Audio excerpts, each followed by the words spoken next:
こんにちは。ビューティーマッスルクリエイターの岡本です。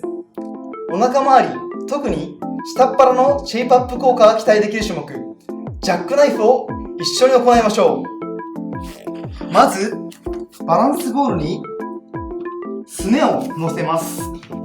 そして、この状態のまま空気を吸ってお腹周りに力を入れます。ここからお尻を天井に向けて上げていきます。いきます。